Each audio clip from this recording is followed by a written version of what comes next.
ಬೀಗ್ರೆ ಹಾಗೆಲ್ಲ ನಂಬಿಕೆ ಕಳ್ಕೊಬೇಡಿ. ನಮ್ ವಿಶ್ವರೂಪನ ಹೋಗಿದ್ದಾನೆ ಲೀಲಾನ್ ಹುಡ್ಕೊಂಡ್ ಬರ್ತೀನಿ ಅಂತ. ದೇವ್ರು ಯಾವ್ದೋ ಒಂದ್ ದಾರಿ ತೋರಿಸ್ತಾನೆ. ನಮ್ದವ್ರ ಕೈ ಬಿಡೋದಿಲ್ಲ ಅವನು. ನಾನು ಯಾವತ್ತೂ ಒಂದಿನ ಹೀಗೆ ಬೀದಿ ಬೀದಿ ಅಲ್ಕೊಂಡು ನನ್ನ ಮಗಳನ್ನ ಹುಡುಕ್ತೀನಿ ಅಂತ ಅನ್ಕೊಂಡೇ ಇರಲಿಲ್ಲಮ್ಮ. ಇದ್ದ ಜಾಗದಲ್ಲೇ ಬೇರೆಯವರ ಸಮಸ್ಯೆಯನ್ನ ಪರಿಹರಿಸಿ ಮುಂದಿನ ಹೆಜ್ಜೆ ಇಡುವಂತ ಹೆಣ್ಮಗಳು. ಅವಳು ಮನೆ ಬಿಟ್ಟು ಹೋಗಿದ್ದಾಳೆ ಅಂದ್ರೆ ಆ ಜೀವ ಇನ್ನೆಷ್ಟು ಅಂದ್ಕೊಂಡಿರ್ಬೇಡ, ಕಳ್ ಕಿತ್ತು ಬರೋ ಹಾಗಾಗುತ್ತಮ್ಮ. ಬಿಗ್ರೆ ಹಾಗೆಲ್ಲ ಮಾತಾಡ್ಬೇಡಿಪ್ಪ. ನೀವ್ ಹಾಗೆ ಮಾತಾಡಿದ್ರೆ ನನಗ್ ನಾನೇ ಪಾಪಿ ಅನ್ಸಕ್ ಶುರು ಆಗ್ಬಿಡುತ್ತೆ. ನನ್ ಸೊಸೆ ಸಿಗ್ತಾಳೆ, ನೀವು ನಂಬಿಕೆ ಇಟ್ಕೊಳ್ಳಿ.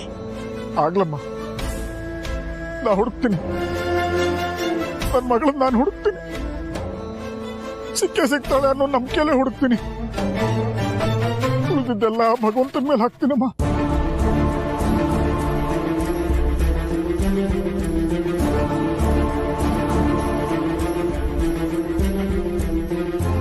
ಪಾಪ ಹೆತ್ತ ತಂದೆ ಎಷ್ಟು ನೊಂದ್ಕೊಂಡ್ಬಿಟ್ಟಿದ್ದಾರೆ. ಅಜ್ಜಿ ಅಜ್ಜಿ ಅಂತ ಬಾಯ್ ತುಂಬಾ ಕರೀತಿದ್ಲು ಅವಳು.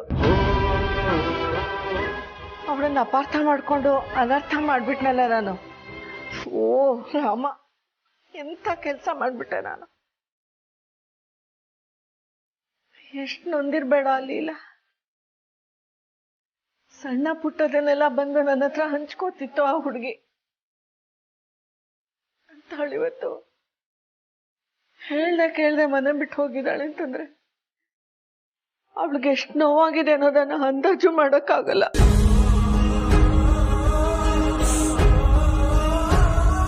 ಕಂದಲ್ಲಿಲ್ಲ, ಎಲ್ಲಿದ್ದೀಯಮ್ಮ? ಏನ್ ಮಾಡ್ತಿದ್ದೀಯಮ್ಮ?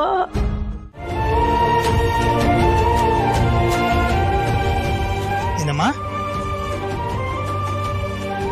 ನಾನು ಆಗ್ಲಿಂದ ನೋಡ್ತಾನೆ ಇದ್ದೀನಿ. ಯಾಕಮ್ಮ ಅಳ್ತಿರೋದು? ಏನಾದ್ರೂ ತೊಂದರೆ ಆಯ್ತಾ? ತುಂಬಾ ಹೊತ್ತಿಂದ ಇಲ್ಲೇ ಇದೆಯಲ್ಲಮ್ಮ, ಯಾರಿಗೋಸ್ಕರ ಏನಾದ್ರೂ ಕಾಯ್ತಾ ಇದೆಯಾ? ಮತ್ತೆ ನೀನ್ ಕರ್ಕೊಂಡು ಹೋಗಕ್ಕೆ ಯಾರಾದ್ರೂ ಬರ್ತಾರಾ? ನೀನು ಯಾರಿಗೂ ಕಾಯ್ತಾ ಇಲ್ಲ, ನಿನ್ಗೋಸ್ಕರ ಯಾರು ಬರಲ್ಲ ಅಂದ್ರೆ ಮತ್ತೆ ಇಲ್ಲಿದ್ದೇನಮ್ಮ ಮಾಡ್ತೀಯಾ? ಜೀವನದಲ್ಲಿ ದಾರಿ ಕಾಣದೇ ಇದ್ದಾಗ ದಾರಿ ತೋರ್ಸೋನು ದೇವ್ರೆ ಅಲ್ವಾ? ಅದಕ್ಕೆ ಅವನ್ ದಾರಿನೇ ಕಾಯ್ತಾ ಇದ್ದೀನಿ. ನೋಡಮ್ಮ, ನಿನ್ ನಡೆ ನುಡಿ, ನೀನ್ ಹಾಕ್ತಿರೋ ಕಣ್ಣೀರು ಇದನ್ನೆಲ್ಲ ನೋಡ್ತಾ ಇದ್ರೆ ನೀನು ಜೀವನದಲ್ಲಿ ಸೋತಿದ್ಯಾ ಅನ್ಸುತ್ತೆ. ಏನು ಚಿಂತೆ ಮಾಡಬೇಡ, ದೃಢವಾಗಿ ಭಗವಂತನಲ್ಲಿ ಪ್ರಾರ್ಥನೆ ಮಾಡ್ಕೊಳ್ಳಮ್ಮ, ಎಲ್ಲ ಸರಿ ಹೋಗುತ್ತೆ. ನೋಡಮ್ಮ, ಒಂದೇ ಒಂದು ಮಾತು, ಆಗ್ಲೇ ಕತ್ಲಾಗಿದೆ, ಇಷ್ಟೊತ್ತಲ್ಲ ಇಲ್ಲಿ ಇರಬಾರ್ದು, ನೀನು ಹೊರಟ್ಬಿಡಮ್ಮ. ದೇವಸ್ಥಾನ ಕ್ಲೋಸ್ ಆಗಿದೆ, ಆವರಣನೆಲ್ಲ ಶುದ್ಧ ಮಾಡಬೇಕು, ಸಮಯ ಬೇರೆ ಆಗ್ತಾ ಇದೆ, ದಯವಿಟ್ಟು ಹೊರಟ್ಬಿಡಮ್ಮ.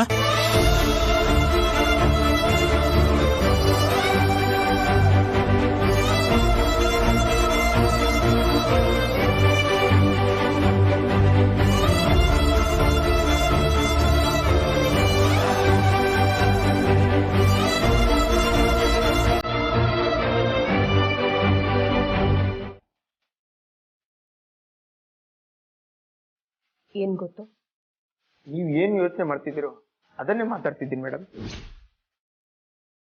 ಲೀಲಾ ಮೇಡಮ್ ಈ ಮನೆ ಕಾಲಿಟ್ಟು ಮೊದಲನೇ ದಿನದಿಂದ ಅವರು ಹೊಸಲು ದಾಟಿ ಹೋಗೋವರೆಗೂ ಎಲ್ಲ ವಿಷಯನೂ ನಮ್ಗೆ ಗೊತ್ತು. ಯಾರ್ಯಾರು ಯಾವ್ಯಾವ ರೀತಿ ಟಾರ್ಚರ್ ಕೊಟ್ಟಿದ್ದೀರಿ ಅಂತಾನು ನಂಗೆ ತುಂಬ ಚೆನ್ನಾಗಿ ಗೊತ್ತು ಮೇಡಮ್. ಆದರೂ ಸತ್ಯನ ಮುಚ್ಚಿಟ್ಟು, ಭಾವನೆಗಳನ್ನು ಕಟ್ಟಿಟ್ಟು, ನಾಲ್ಗಿನ ಬಚ್ಚಿಟ್ಟು ಸುಮ್ಮನೆ ಇದ್ದೆ. ಯಾಕೆ ಗೊತ್ತಾ ಮೇಡಮ್, ನೀವೆಲ್ಲ ನನಗೆ ದಣಿಗಳು, ನಂಗೆ ಅನ್ನ ಹಾಕಿದ್ದೀರಾ. ಇವತ್ತು ನಾನು ಈ ಮನೇಲಿ ನಿಂತ್ಕೊಂಡು ಇಷ್ಟೆಲ್ಲ ಮಾತಾಡ್ತಿದ್ದೀನಿ ಅಂದರೆ, ನನಗೆ ನನ್ನದೇ ಆದ ಜೀವನ ಇದೆ ಅಂದರೆ ಅದಕ್ಕೆ ಕಾರಣ ನೀವೇ ಅಲ್ಲ. ಆ ಒಂದು ಋಣಕ್ಕೋಸ್ಕರ ಮಾತ್ರ ನಾನು ಬಾಯಿ ಮುಚ್ಕೊಂಡು ಸುಮ್ಮನೆ ಇದ್ದೀನಿ ಮೇಡಮ್. ಆದರೆ ಇವತ್ತು ಲೀಲಾ ಮೇಡಮ್ ಅವರು ಮನೆ ಬಿಟ್ಟು ಹೋಗ್ಬೇಕನ್ನೋ ಕೆಟ್ಟ ನಿರ್ಧಾರ ತಗೊಂಡು ಯಾರಿಗೂ ಕಾಣ್ತಿರೋ ಥರ ಹೋಗ್ಬಿಟ್ಟಿದ್ದಾರೆ ಅಂದರೆ ನಾನು ಸುಮ್ಮನೆ ಇರೋಕ್ಕಾಗಲ್ಲ ಮೇಡಮ್. ಹಾಗಂತ ನಾನು ಸುಮ್ಮನೆ ಇದ್ರೆ ನನ್ನ ಆತ್ಮಸಾಕ್ಷಿನೇ ನಂಗೆ ಚಪ್ಪಲಿ ತಗೊಂಡು ಹೊಡೆಯುತ್ತೆ ಮೇಡಮ್. ಪಾಪ ನಮ್ಮ ಬಾಸ್ ಮಗುವಿನಂತ ಮನಸ್ಸಿರೋರು, ಅವ್ರನ್ನ ಹೇಗೆ ಬೇಕೋ ಹಾಗೆ ಉಪಯೋಗಿಸ್ತಿರೋರು ನೀವು. ಇದನ್ನ ನಾನು ಬಾಸ್ ಹತ್ರ ಡೈರೆಕ್ಟ್ ಆಗಿ ಹೇಳ್ಬೋದು. ಆದ್ರೆ ಆವಾಗಲೇ ಹೇಳಿದೆ ಅಲ್ವಾ ಮೇಡಮ್, ಅಣ್ಣದ ಋಣ ಅಂತ. ಆ ಋಣ ನನ್ನನ್ನು ಹೇಳಕ್ ಬಿಡ್ತಿಲ್ಲ. ಅಕಸ್ಮಾತ್ ಲೀಲಾ ಮೇಡಮ್ ಏನಾದರೂ ಆದ್ರೆ ನಾನು ಮಾತ್ರ ಸುಮ್ಮನೆ ಇರ್ತೀನಿ ಅಂತ ನೀವು ಅನ್ಕೋಬೇಡಿ ಮೇಡಮ್. ಇಷ್ಟೆಲ್ಲ ಹೇಳಿದ ಮೇಲೆ ನೀವು ಬದಲಾಗ್ತೀರಾ ಅನ್ನೋ ಸಣ್ಣ ಆಸೆ ಇದೆ. ಆಗಲ್ಲ ಅನ್ನೋ ನಂಬಿಕೆ ದೊಡ್ಡದಾಗಿದೆ ಮೇಡಮ್. ಹೇಳಬೇಕಿತ್ತು. ಮೇಡಮ್ನ ನೋಡಿದ್ರೆ ಸಂಕಟ ಆಗುತ್ತೆ. ಆ ಸಂಕಟ ಇಷ್ಟೆಲ್ಲ ಮಾತಾಡುತ್ತೋ ಅಷ್ಟೇ. ಬರ್ತೀನಿ ಮೇಡಮ್. ಬಾಲ ಮುದ್ರಕೊಂಡಿರ್ಬೇಕಾಗಿರೋ ವಿಶ್ವರೂಪು ಲೀಲಾ ಪರವಾಗಿ ಬಂದು ಮಾತಾಡ್ತಾನೆ, ನನ್ನನ್ನೇ ಥ್ರೆಟ್ ಮಾಡ್ತಾನೆ ಅಂದ್ರೆ ಈ ವಿಷಯ ಯಾವತ್ತಿದ್ರೂ ಡೇಂಜರ್.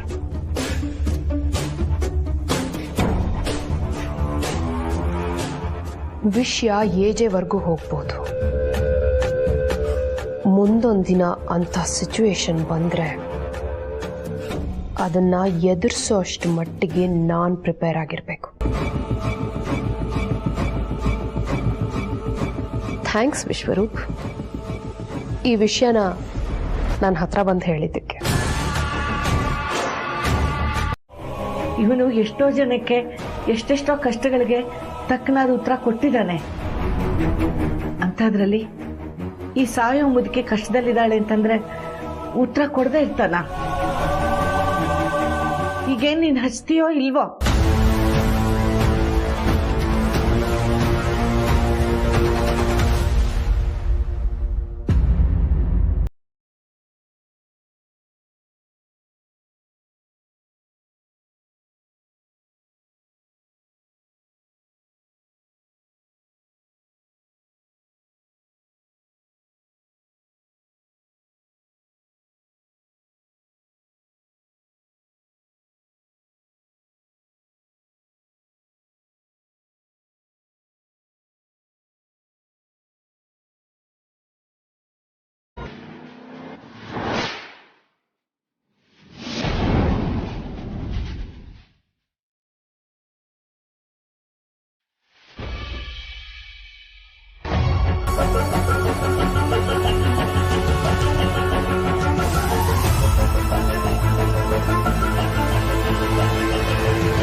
ಲೀಲಾ,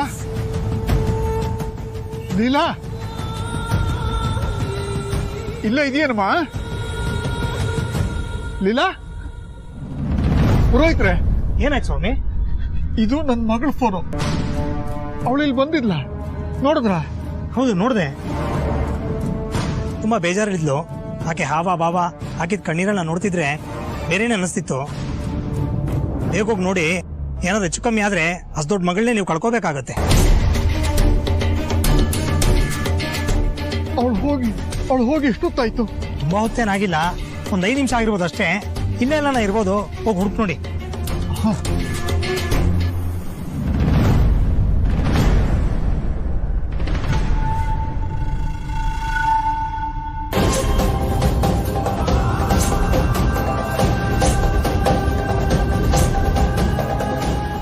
ಲೀಲಾ,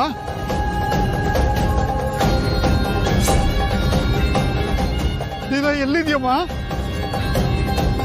ಅಜ್ಜಿ ಸಾಕಜ್ಜಿ, ದಯವಿಟ್ಟು ನಿಲ್ಸಿ. ಈ ಭಗವಂತ ನನ್ಗೆ ಉತ್ತರ ಕೊಡೋವರೆಗೂ ನನ್ನ ಜೀವ ಹೋದ್ರೂ ನಿಲ್ಸಲ್ಲ.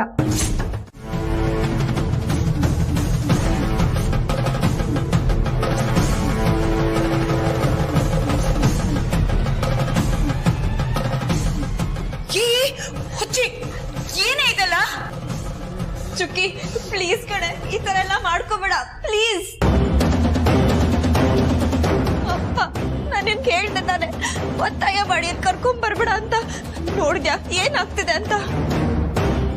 ಚುಕ್ಕಿ ಪ್ಲೀಸ್ ಕಣೆ, ಏನು ಮಾಡ್ಕೋಬೇಡ. ನಿಮ್ಮಿಬ್ರಲ್ಲಿ ಒಬ್ರಿಗೆ ಏನಾದ್ರೂ ಆದ್ರೆ ತುಂಬಾ ನೋವಾಗುತ್ತೆ ಕಣೆ. ಯಾರನ್ನೂ ಕಳ್ಕೊಳಕ್ ಇಷ್ಟ ಇಲ್ಲ, ಅರ್ಥ ಮಾಡ್ಕೊ. ಅದನ್ ಮೊದ್ಲು ಕೆಳಗಡೆ ಇಳಿಸು. ನೀವೇನು ಮಾಡ್ಕೋಬೇಡಿ, ನೀವ್ ಚೆನ್ನಾಗಿರಿ. ನಾನ್ ಎಲ್ಲೋ ಒಂದ್ ಕಡೆ ಇರ್ತೀನಿ. ನೀವ್ 3 ಜನ ಚೆನ್ನಾಗಿರ್ಬೇಕು. ಪ್ಲೀಸ್ ಚುಕ್ಕಿ, ಅರ್ಥ ಮಾಡ್ಕೊ. ಕೆಳಗಿಡು. ಇಲ್ಲ ಅಕ್ಕ, ಇಲ್ಲ, ನಾನು ನೋಡ್ತಾನೆ ಇದ್ದೀನಿ. ಏನ್ ಮಲ್ತಾಯಿ ಆಗ್ಬಿಟ್ರೆ ಎಲ್ಲ ಸ್ವಂತ ಮಗಳಿಗೆ ಮಾಡಿಡ್ಬೇಕಾ? ಸೌತಿ ಮಗಳು ಅನ್ನೋ ಪದ ಇಷ್ಟು ವರ್ಷ ಅಮ್ಮನ ಬಾಯಲ್ಲಿ ಬಂದಿರ್ಲಿಲ್ಲ. ಆದ್ರೆ ಈಗ ಮಾತೆತ್ತಿದ್ರೆ ಬರೀ ಅದೇ ಪದ. ಯಾಕೆ? ನಾನ್ ನಿನ್ ಸ್ವಂತ ಮಗಳು ಅನ್ನೋ ಕಾರಣಕ್ಕಲ್ವಾ? ಈಗ ಅಕ್ಕ ಮನೆ ಒಳಗ್ ಬಂದ್ರೆ ನಿನ್ ಸ್ವಂತ ಮಗ್ಳಿಗ್ ತೊಂದ್ರೆ ಆಗುತ್ತೆ ಅಂತ ಇಷ್ಟೆಲ್ಲ ಮಾಡ್ತಿದ್ಯಾ ಅಲ್ವಾ? ನೀನೇನೇ ಕೆಟ್ಟ ಕೆಲಸ ಮಾಡಿದ್ರು ನನ್ ಸ್ವಂತ ಮಗ್ಳಿಗೋಸ್ಕರ ಅಂತ ಮಾತ್ರ ಹೇಳ್ತಿರ್ತೀಯ. ಆ ಪಾಪ ನಿನ್ ಜೊತೆ ನನ್ನನ್ನು ಸುತ್ತಕೊಳ್ಳುತ್ತೆ.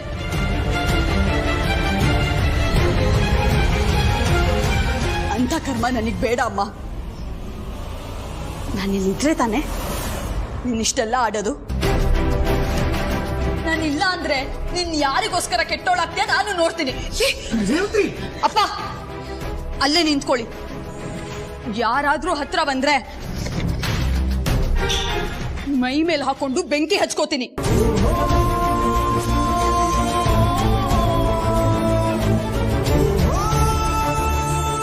ಯಾಕೆ ಯಾಕೆ ಹೀಗ್ ಮಾಡ್ತಾ ಇದ್ಯಾ? ನಿನ್ ಬೆಂಕಿ ಹಚ್ಚಕ್ ಹೊರಟಿರೋದು ನಿನ್ಗಲ್ಲ ಕಡೆ, ಹೆತ್ತು ಹೊಟ್ಟೆಗೆ. ತಮ್ಮಯ್ಯ ಅಂತಿನ ಕಡೆ ಬಿಸಾಕೆ ಬಿಸಾಕೆ ಅದನ್ನ. ಆಗಲ್ಲಮ್ಮ, ನನ್ ಮಕ್ಳು ಸೌತಿ ಮಕ್ಳು ಅಂತ ಇರೋ ಯಾವ ಮನೆನೂ ಉದ್ಧಾರ ಆಗಲ್ಲ. ನಿನ್ನಿಂದನೇ ಇವತ್ತಿಷ್ಟೆಲ್ಲ ಆಗ್ತಿರೋದು.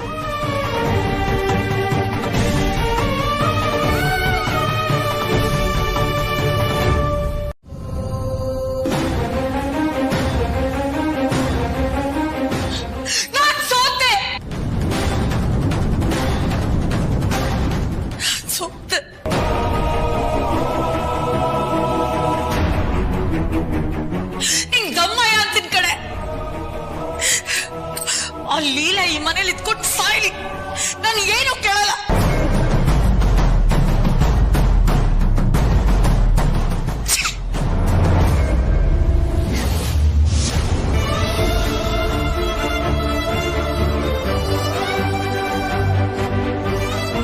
ಅಕ್ಕ, ನೊಂದ್ಕೋಬೇಡ ಕಣೆ.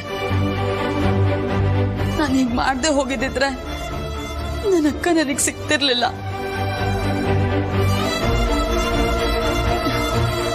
ಒಳಗ್ ಬನ್ನಿ. ಅಪ್ಪನ ಮೇಲೆ ಗೌರವ ಇದ್ರೆ ಒಳಗ್ ಬಾ ಮರಿ.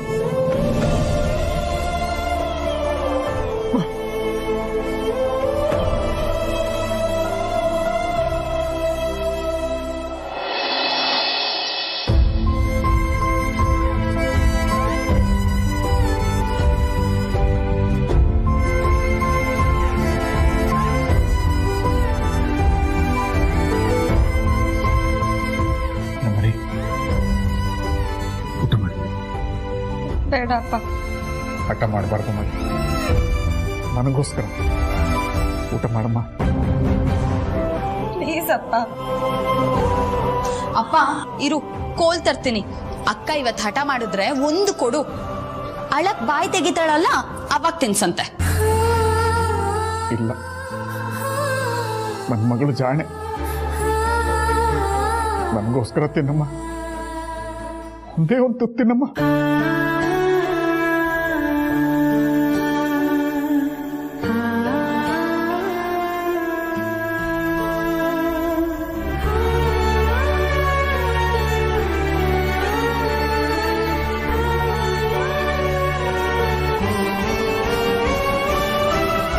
ಅಲ್ಲಮ್ಮ, ಎಂಥ ಕೆಲಸ ಮಾಡ್ಕೊಳಕ್ ಹೊರಟಿದ್ದೆ. ಆ ಟೈಮಲ್ಲಿ ನಾವ್ಯಾರು ನಿನಗೆ ನೆನಪೇ ಬರಲಿಲ್ಲ ಅಮ್ಮ. ಅಲ್ಲ ಅಕ್ಕ, ನೀನ್ ನಮ್ನೆಲ್ಲ ಬಿಟ್ಟು ಹೋಗಿದ್ದಿದ್ರೆ ನಾವೆಲ್ಲ ನೆಮ್ಮದಿಯಾಗಿರ್ತಿದ್ವಿ ಅಂದ್ಕೊಂಡಿದ್ಯಾ? ನಾನು ಅಪ್ಪ ಇಬ್ರು ಸತ್ತೋಗ್ತಿದ್ವಿ.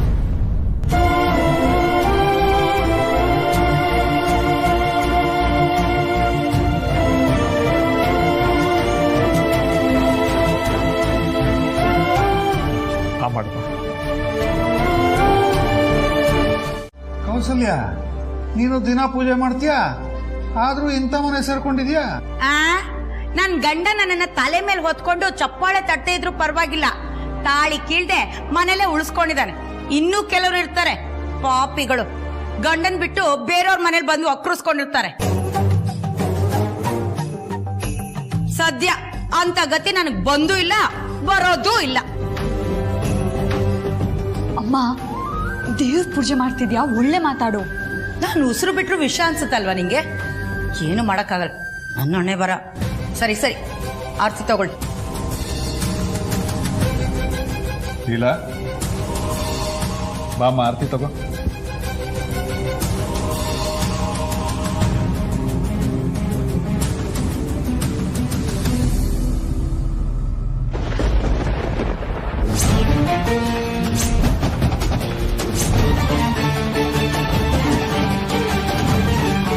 ಅಮ್ಮ, ಯಾಕಮ್ಮ ಆರಿಸ್ದೆ? ಆರ್ಸ್ದೆ ಇನ್ನೇನೆ ಮಾಡ್ಲಿ? ಕೆಟ್ಟ ದೃಷ್ಟಿ ಬೀಳ್ಬಾರ್ದು ಅಂತಾನೆ ಪೂಜೆ ಮಾಡಿರೋದು, ಮತ್ತೆ ಅವಳನ್ನೇ ಕರಿತಿದೀಯಲ್ಲೇ? ಈ ಜನರಿಗಂತೂ ನಾಚಿಕೆ ಮಾನ ಮರ್ಯಾದೆ ಅನ್ನೋದೇ ಇಲ್ಲ. ಜನ್ಮಕ್ಕೆಷ್ಟು ಬೆಂಕಿ ಹಾಕ.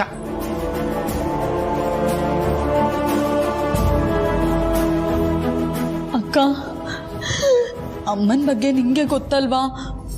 ಪ್ಲೀಸ್ ನೊಂದ್ಕೋಬೇಡ್ವೆ?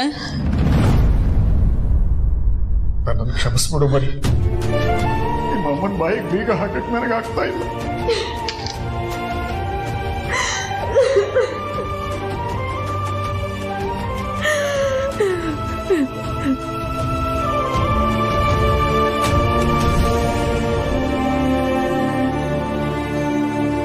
ಇನ್ನು ಎಷ್ಟು ದಿನ ಅಂತ ಸುಮ್ಮನಿರಕ್ಕಾಗುತ್ತೋ? ನಿನಗೆ ಅವ್ರ ತಾಯಿ ಬಗ್ಗೆ ಗೊತ್ತಲ್ವಾ? ಅವ್ರು ಬೇಕು ಅಂತಾನೆ ನನ್ನ ಸೊಸೆಗೆ ಅವಮಾನ ಮಾಡೇ ಮಾಡ್ತಾರೆ. ಅಂತದ್ರಲ್ಲಿ ಅವಳನ್ನ ಅಲ್ಲಿ ಬಿಟ್ಟು ಹೇಗಿರೋದು ನಾವು? ಅದೌದಜ್ಜಿ, ಹಾಗಂತ ಲೀಲಾ ಮೇಡಮ್ನ ಕರ್ಕೊಂಡು ಬಂದು ಎಲ್ಲಿ ಬಿಡ್ತೀರಾ? ಫಾರ್ಮ್ ಹೌಸ್ ಅಲ್ಲಿ ಬಿಡ್ತೀರಾ? ಏ ದಡ್ಡ, ಅವಳೇ ಈ ಎಲ್ಲ ಆಸ್ತಿಗೂ ಯಜಮಾನಿ ಅಂದ್ಮೇಲೆ ಅವಳು ಯಾಕೋ ಮುಖ ತೋರಿಸ್ದ ಹಾಗೆ ಫಾರ್ಮ್ ಹೌಸ್ ಅಲ್ಲಿ ಇರ್ಬೇಕು? ಅವಳು ನನ್ನ ಸೊಸೆ, ಈ ಮನೇಲಿ ಇರ್ಬೇಕು. ಅವಳ ಸ್ಥಾನನ ವಾಪಸ್ ಪಡ್ಕೋಬೇಕು ಅಂದ್ಮೇಲೆ ಅವಳು ಈ ಮನೆಗೆ ತಾನೇ ಬರ್ಬೇಕು, ಇಲ್ಲೇ ತಾನೇ ಇರ್ಬೇಕು. ಅಯ್ಯೋ ಅಜ್ಜಿ, 2-3 ಸಲ ಪ್ರಾಕ್ಟೀಸ್ ಮಾಡಿದ್ರೆ ಇಂಥ ಮಾಸ್ ಡೈಲಾಗ್ ನಾನು ಬಿಡ್ತೀನಿ. ಆದ್ರೆ ಸಿಚುವೇಶನ್ ಆಗಿಲ್ವಲ್ಲ. ಲೀಲಾ ಮೇಡಮ್ನ ಇಲ್ಲಿ ಕರ್ಕೊಂಡು ಬಂದ್ರೆ ನಮ್ಮ ಬಾಸ್ ಸುಮ್ಮನೆ ಹಾಗೆ ಬಿಡ್ತಾರಾ? ಏನ್ ಮಾಡ್ಬಿಡ್ತಾನೆ? ನನ್ನನ್ನು ಕೇಳಲಿ, ನಾನು ಉತ್ತರ ಕೊಡ್ತೀನಿ. ಅಯ್ಯೋ ಬಾಸ್, ನಿಮ್ಗೆ ಏನೂ ಮಾಡಲ್ಲ ಅನ್ನೋ ಕಾನ್ಫಿಡೆಂಟ್ ಅಲ್ಲಿ ಈ ಮಾತು ಮಾತಾಡ್ತಿದ್ದೀರಾ. ಆದ್ರೆ ಅವ್ರ ಕೋಪ ಯೂ ಟರ್ನ್ ಹೊಡೆದು ನನ್ನ ಕಪ್ಪಳಕ್ಕೆ ಬಿಡುತ್ತೆ. ಇದನ್ನ ಅರ್ಥ ಮಾಡ್ಕೊಳ್ಳಿ ಅಜ್ಜಿ. ಲೀಲಾ ಮೇಡಮ್ಗೋಸ್ಕರ ನಾನೇನೋ ಒದ್ದೆ ತಿನ್ಬಹುದು, ಆದ್ರೆ ಅವ್ರನ್ನ ಈ ಮನೆ ಕರ್ಕೊಂಡು ಬಂದ್ಮೇಲೆ ಭಾಷೆ ತಪ್ಕೊಳಕಂತ ನಿಮ್ಮನ್ನ ಬಿಟ್ರೆ ಇನ್ ಯಾರಿದ್ದಾರೆ ಹೇಳಿ? ಹಾ, ಇದು ಯೋಚನೆ ಮಾಡ್ಬೇಕಾಗಿರೋ ವಿಷಯನೇ ಕಣೋ. ಆದ್ರೂ ಒಂದ್ ಹೆಣ್ಣು ಗಂಡನ ಮನೇಲಿ ಇದ್ರೇನೆ ಅವಳದ್ ಬೆಲೆ. ಅದಕ್ಕೆ ನಾನೊಂದು ವಿಚಾರ ಮಾಡಿದ್ದೀನಿ. ಲೀಲಾನ ಈ ಮನೆಗೆ ವಾಪಸ್ ಕರ್ಕೊಂಡು ಬರೋಕ್ಕೂ ಮುಂಚೆ ಈ ಮನೆಯಲ್ಲಿ ಏನೇನೆಲ್ಲ ಆಗುತ್ತೆ, ಹೇಗೆಲ್ಲ ರೆಡಿ ಆಗ್ಬೇಕು ಅಂತ ಅವಳನ್ನ ಮೊದಲೇ ತಯಾರಿ ಮಾಡಿ ಕರ್ಕೊಂಡು ಬರಬೇಕು. ಇಲ್ದೆ ಹೋದ್ರೆ ಈ ಮನೆ ತಿಮಿಂಗ್ಲುಗಳು ಅವಳನ್ನ ಗುಳು ಮನಿಸ್ಬಿಡುತ್ತವೆ. ಅಯ್ಯೋ, ಅದಕ್ಕೆಲ್ಲ ಏನೇನ್ ಬೇಕೋ ಎಲ್ಲ ವ್ಯವಸ್ಥೆ ನಾನ್ ಮಾಡ್ತೀನಿ. ಮೊದಲು ನೀವು ಲೀಲಾ ಮೇಡಮ್ನ ಯಾವಾಗ ಕರ್ಕೊಂಡು ಬರೋದಂತ ಡಿಸೈಡ್ ಮಾಡಿ.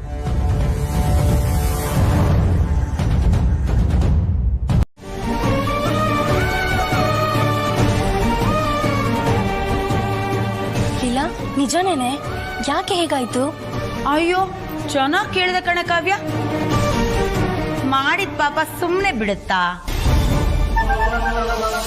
ಅಮ್ಮ, ಸುಮ್ಮನಿರು. ನೋಡಿ ನೋಡಿ ನೋಡಿ, ಮಕ್ಕಳೇ ಹೆತ್ತರ್ ಬಾಯಿ ಮುಚ್ತಾರೆ. ಅಲ್ಲ, ಇರೋದ್ನ ಇದ್ದಂಗೆ ಹೇಳಿದ್ರೆ ಏನಾಗುತ್ತೆ? ಅಯ್ಯೋ ಹೋಗ್ಲಿ ಬಿಡ್ರಿ, ಪಾಪ ಮೊದ್ಲೇ ನೊಂದ್ಕೊಂಡಿದ್ದಾಳೆ ನಿಮ್ ಮಗಳು. ಅಯ್ಯೋ, ಅವಳ ಗಂಡ ಚೆನ್ನಾಗಿ ಉಗ್ದು ಕಳಿಸಿದಾನೆ, ಅದಕ್ಕೆ ಇಲ್ಲಿ ಬಂದು ಬಿದ್ದಿದ್ದಾಳೆ.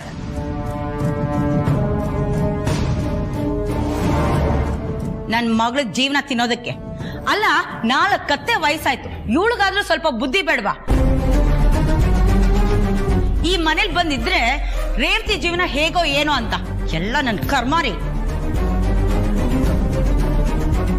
ಅಯ್ಯೋ ಹೋಗ್ಲಿ ಬಿಡ್ರಿ, ನಾವು ಬರ್ಬಾರ ಟೈಮಿಗೆ ಬಂದ್ವು ಅನ್ಸತ್ತೆ. ಕಾವ್ಯ, ಬಾರೆ ಹೋಗೋಣ, ಇನ್ನೊಂದ್ಸಾರಿ ಬರೋಣ. ಬರ್ತೀನಿ ರೇವತಿ. ಬರ್ತೀನಿ ಆಂಟಿ. ಇನ್ನೊಂದ್ಸರಿ ಸಿಗೋಣ ಕಣೆ. ನಡಿಯಮ್ಮ ನೀನು ನಿಧಾನಕ್ಕೆ ನಡಿ, ನಾನು ಬರ್ತೀನಿ. ಸರಿ. ಕೌಸಲ್ಯ ಅವರೇ, ಒಂದ್ ನಿಮಿಷ.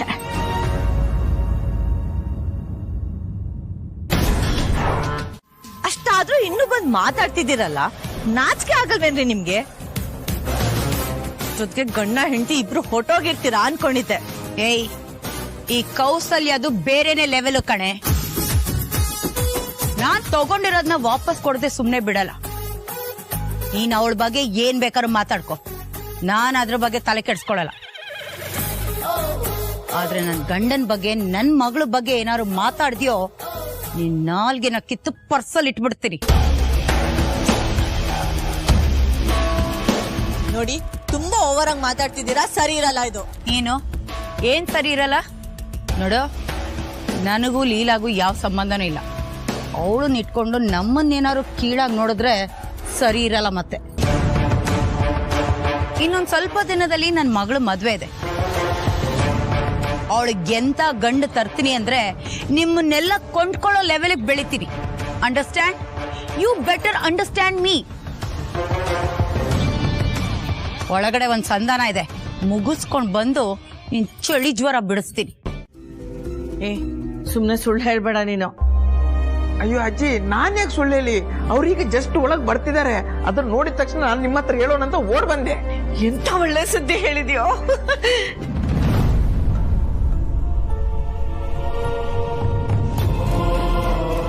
ಯಾಕಜ್ಜಿ, ಏನಾಯ್ತು? ಅಲ್ವೋ, ಲೀಲಾ ಮನೆಯವ್ರಿಗೆ, ಲೀಲಾಗೆ ಎಷ್ಟೆಲ್ಲ ಅವಮಾನ ಆಗಿದೆ ಇಲ್ಲಿ. ಲೀಲಾ ಮನೆ ಬಿಟ್ಟೆ ಹೊಟ್ಟೋಗಿದ್ದಾಳೆ. ಆದ್ರೂ ಅವರು ಈಗ ಈ ಮನೆಗೆ ಬಂದಿದ್ದಾರೆ. ನನ್ಗೆ ಯಾಕೋ ಅವ್ರನ್ನ ನೋಡಕ್ಕೆ ಮುಜುಗರ ಆಗ್ತಿದೆ. ನಾನು ಹೇಗೋ ಮುಖ ತೋರಿಸ್ಲಿ ಅವ್ರಿಗೆ? ಅಜ್ಜಿ, ನೀವು ಪ್ರಪಂಚ ನೋಡಿರೋರು, ಈ ವಿಷಯದಲ್ಲೆಲ್ಲ ಕ್ಲಾರಿಟಿ ಕೊಟ್ಟು ಮಾತಾಡಿ.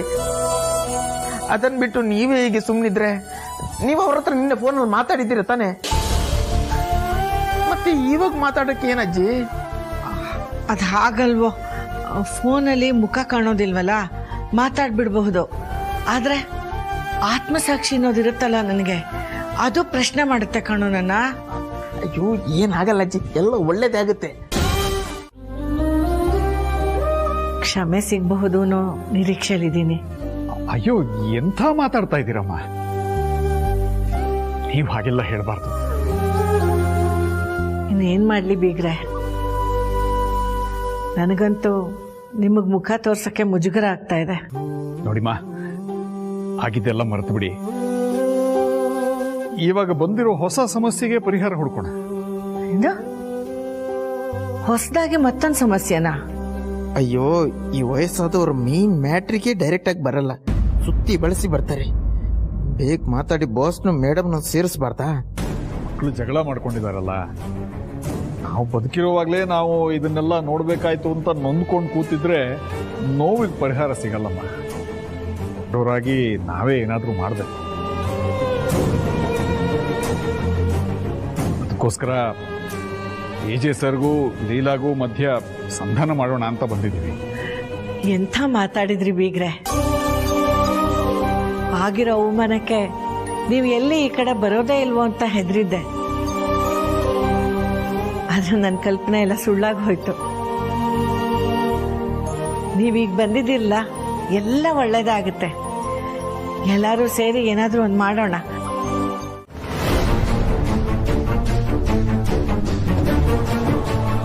ಹಾಗೊಂದ್ ವೇಳೆ ನೀವ್ ಹೇಳ್ದಷ್ಟೇ ಇವ್ರೇನಾದ್ರೂ ಒಳ್ಳೆಯವರಾಗಿದ್ದಿದ್ರೆ ಈ ಮನೆಗೆ ಇವತ್ತು ಇಂಥ ಪರಿಸ್ಥಿತಿ ಬರ್ತಾ ಇರ್ಲಿಲ್ಲ.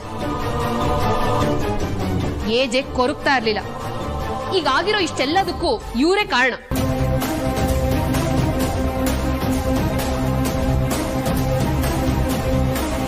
ಏಜೆಗ್ ನೋವು ಕೊಟ್ಟಿರೋರು ಯಾರು ಈ ಮನೆ ಕಡೆ ಬರ್ಕೂಡ್ದು, ನಮ್ ಜೊತೆ ಸಂಬಂಧ ಇಟ್ಕೋಬಾರ್ದು.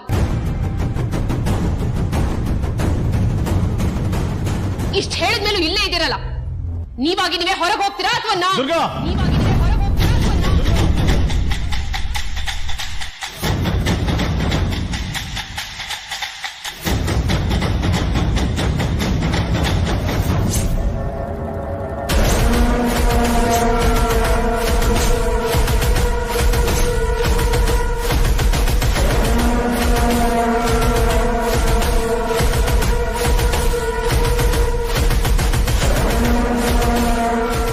ಯಾರ ಮುಂದೆ ನಿಂತು ಏನ್ ಮಾತಾಡ್ತಾ ಇದ್ದೀರಾ ಅಂತ ಗೊತ್ತಾ ಅಲ್ಲ?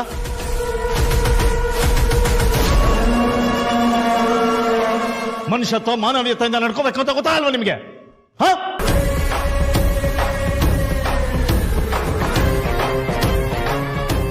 ಅಲ್ಲ ಏಜೆ, ಅದು ನಿಮ್ಗೆ ಸರ್, ನೀವು ಹಾಗೆಲ್ಲ ಹೇಳ್ಬೇಡಿ ಸರ್. ನನಗೆ ತುಂಬಾ ಕಷ್ಟ ಆಗುತ್ತೆ. ಏನೋ ಸಂಸಾರದಲ್ಲಿ ಮುನಿಸು ಜಗಳ ಎಲ್ಲ ಸಹಜ ಅಲ್ವಾ, ಆಗುತ್ತೆ.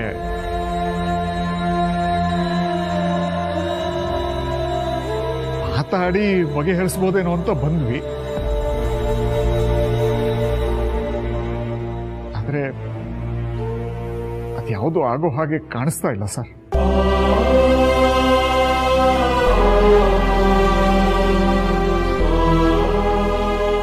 ನಾವು ಹೊರಡ್ತೀವಿ. ನಿಮ್ಗೆ ಯಾರಿಗೂ ತೊಂದರೆ ಕೊಡಲ್ಲ.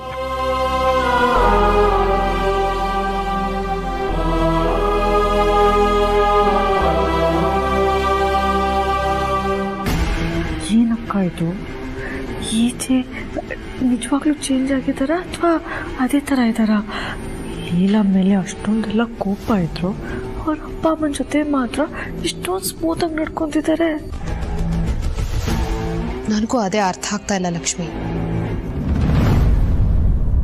ಸರ್, ಇಲ್ಲಿ ಸಂದರ್ಭ ಏನೇ ಆಗಿರ್ಬೋದು, ಇಲ್ಲಿ ಏನೇ ನಡೆದಿರ್ಬೋದು, ಆದರೆ ನಿಮ್ಮ ಬಗ್ಗೆ ನನಗೆ ಎಷ್ಟು ಗೌರವ ಇತ್ತು, ಇನ್ನು ಮುಂದೆನೂ ಅಷ್ಟೇ ಗೌರವ ಇರುತ್ತೆ.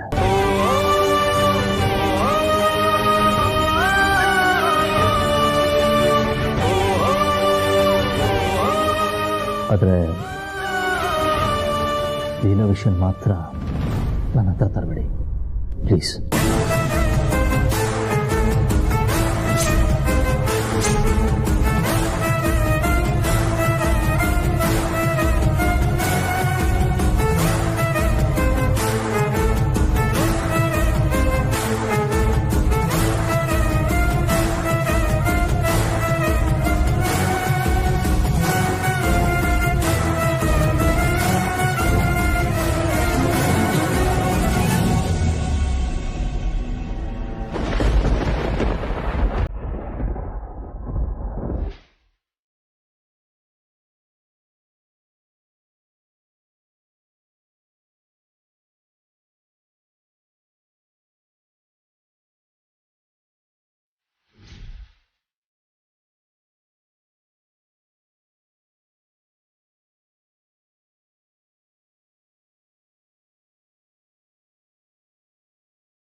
ತುಂಬಾ ಸಂತೋಷ. ಪೂಜೆ ಯಾವಾಗ? ನಾಳೆನೇ ಇಟ್ಕೊಂಡಿದೀವಿ ಅಮ್ಮ.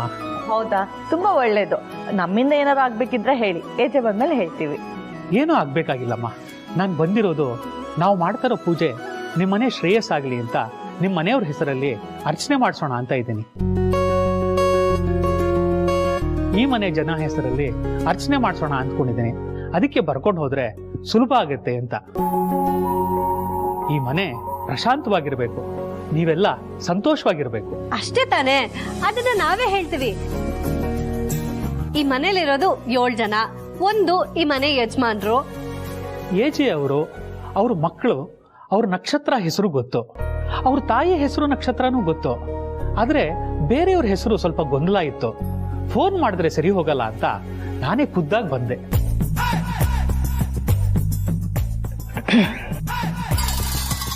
ನಾವು ನಮ್ಮ ಹೆಸರನ್ನ ನೆನ್ಪಿಟ್ಕೊಳ್ಳೋ ಮಟ್ಟಕ್ಕೆ ಬೆಳಿಬೇಕು, ಇಲ್ಲ ಅಂದ್ರೆ ಹೀಗೆ ಆಗೋದು ಸರ್. ಇನ್ನೇನಕ್ಕ, ಈ ಮನೇಲಿ ಆ ಪೀಡೆ ತೊಲಗಾಯ್ತು. ಇನ್ನೇನಿದ್ರು ಎಲ್ಲಾನು ದುರ್ಗಾಕನೇ ನೋಡ್ಕೋತಾರೆ. ಅವರು ಎಲ್ಲ ಜವಾಬ್ದಾರಿ ತಗೊಂಡ್ಮೇಲೆ ನಮಗೂ ಸ್ವಲ್ಪ ಜವಾಬ್ದಾರಿಗಳನ್ನ ಕೊಡ್ತಾರೆ. ಅವಾಗ ನಾವು ಏನು ಅಂತ ಎಲ್ರಿಗೂ ತೋರಿಸ್ಬೋದು. ಹಾ ಪುರೋಹಿತ್ರೆ, ನಮ್ಮ ಏಜಿಯವ್ರ ದೊಡ್ಡ ಸೊಸೆ ಬಂದು ದುರ್ಗಾ ಅಂತ. ಅವ್ರ ನಕ್ಷತ್ರ ಗೊತ್ತಾಗತ್ತಮ್ಮ, ಹೆಸರು ಹೇಳಿ ಸಾಕು. ಇವರು 2ನೇ ಸೊಸೆ ಲಕ್ಷ್ಮಿ, ನಾನು 3ನೇ ಸೊಸೆ ಸರಸ್ವತಿ. ನಾವಿಷ್ಟೇ 7 ಜನ. 7 ಜನನ ಒಬ್ಬರನ್ನ ಮರ್ತಿದ್ದೀರಾ ಅನ್ಸುತ್ತೆ, ನೆನಪು ಮಾಡ್ಕೊಳ್ಳಿ.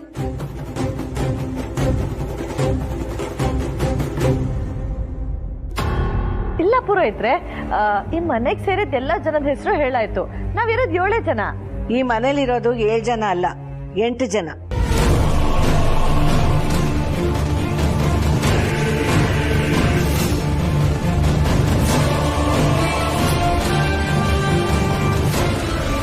ಈ ಮನೆ ಯಜಮಾನನ ಹೆಸರು ಬರೀತಿದ್ದೀರಲ್ಲ, ಅದ್ರ ಪಕ್ಕದಲ್ಲಿ ದೊಡ್ಡ ಅಕ್ಷರದಲ್ಲಿ ಬರೀರಿ ಈ ಮನೆ ಯಜಮಾನಿ ಹೆಸರನ್ನ, ಲೀಲಾ ಅಭಿರಾಮ್ ಜೈಶಂಕರ್ ಅಂತ.